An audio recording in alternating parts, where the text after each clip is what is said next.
Halo, coba dengarkan suara motor ini.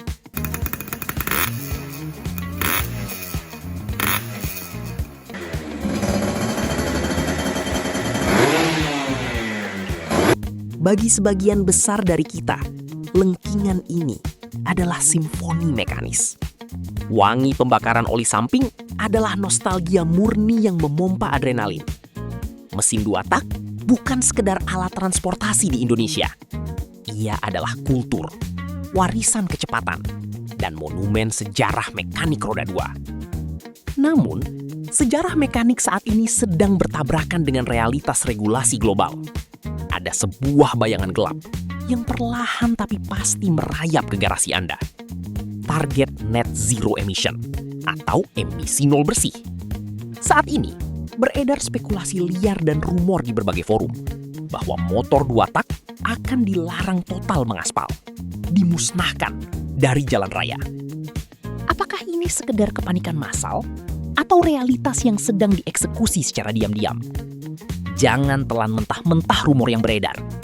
Hari ini, di Obey Motologi, kita tidak bicara asumsi. Kita akan membahas emisi mesin 2 tak secara teknis dan menginvestigasi bagaimana regulasi lingkungan akan mengubah takdir motor kesayangan Anda.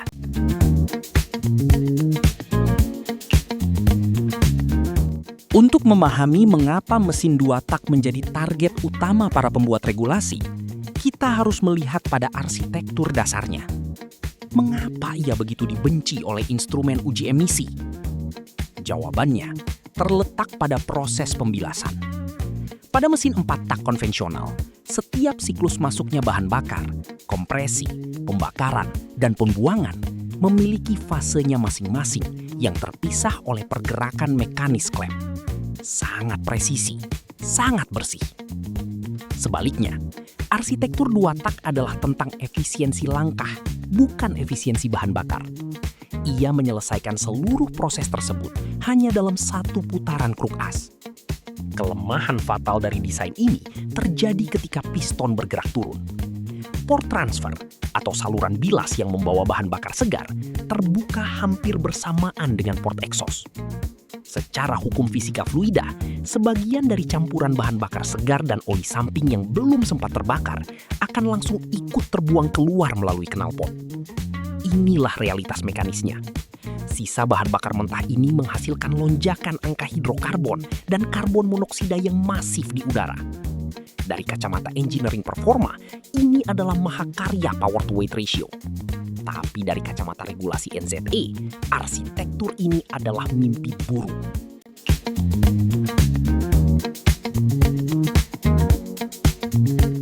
Mari kita lihat jejak rekamnya. Pemusnahan tahap pertama sebenarnya sudah terjadi, namun dalam bentuk penghentian produksi. Anda ingat tahun 2015? Itu adalah tahun kelam bagi pecinta kecepatan.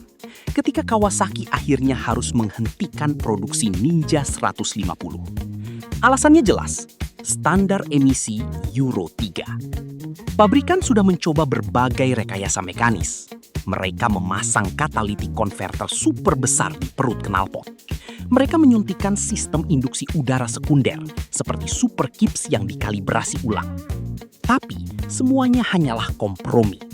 Mengendalikan emisi pada sistem pelumasan total loss, di mana oli samping sengaja dibakar, sama saja dengan mencoba mengeringkan lantai saat keran air masih terbuka. Kini kita memasuki fase kedua. Produksi sudah mati. Target selanjutnya adalah populasi yang masih beredar. Regulasi NZE menargetkan netralitas karbon pada tahun 2060. Namun, langkah-langkah pembatasannya dimulai hari ini melalui pengetatan ambang batas uji emisi. Bagi motor 2 tak lawas, lolos standar emisi dengan spesifikasi pabrik yang sudah termakan usia adalah sebuah perjuangan berat.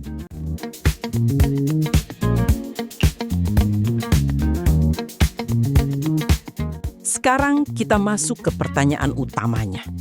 Akankah ada undang-undang yang secara eksplisit melarang total motor 2 tak? Berdasarkan analisis yuridis dan preseden regulasi global, penyitaan atau larangan kepemilikan secara frontal sangat kecil kemungkinannya karena akan berbenturan keras dengan undang-undang hak milik pribadi. Namun, pemerintah tidak perlu menyita motor Anda untuk menghentikan Anda menggunakannya. Strategi yang paling logis dan saat ini mulai diadaptasi adalah jebakan finansial dan isolasi teritorial. Ini bukan spekulasi kosong. Konsep low emission zone atau zona rendah emisi sudah mulai diwacanakan di Jakarta dan beberapa kota besar Asia. Mekanismenya bekerja seperti ini. Motor 2 tak Anda tidak dilarang. Tetapi jika Anda tidak lolos uji emisi, Anda dilarang memasuki pusat-pusat kota, area komersial, atau jalan-jalan protokol. Sisi lainnya adalah instrumen pajak. Kita berpotensi melihat penerapan pajak lingkungan progresif. Perpanjangan STNK untuk kendaraan yang menghasilkan emisi karbon tinggi akan dibuat sangat mahal. Ini adalah skema seleksi alam berbasis regulasi. Memaksa pemilik 2 tak yang menjadikan motornya sebagai alat komuter harian untuk menyerah secara finansial dan beralih ke kendaraan listrik atau 4 tak modern yang lebih efisien.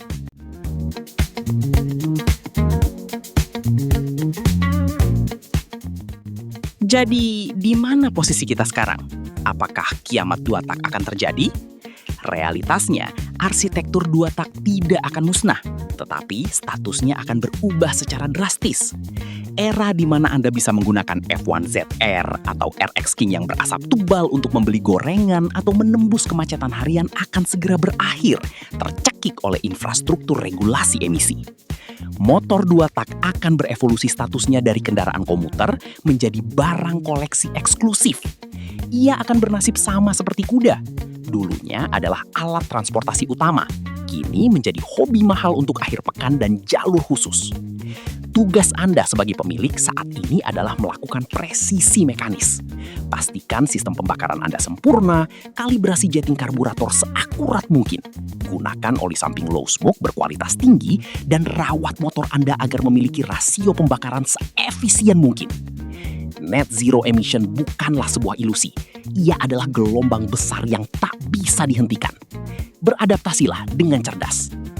Menurut kalian, apakah infrastruktur uji emisi di Indonesia sudah cukup adil untuk menilai motor klasik?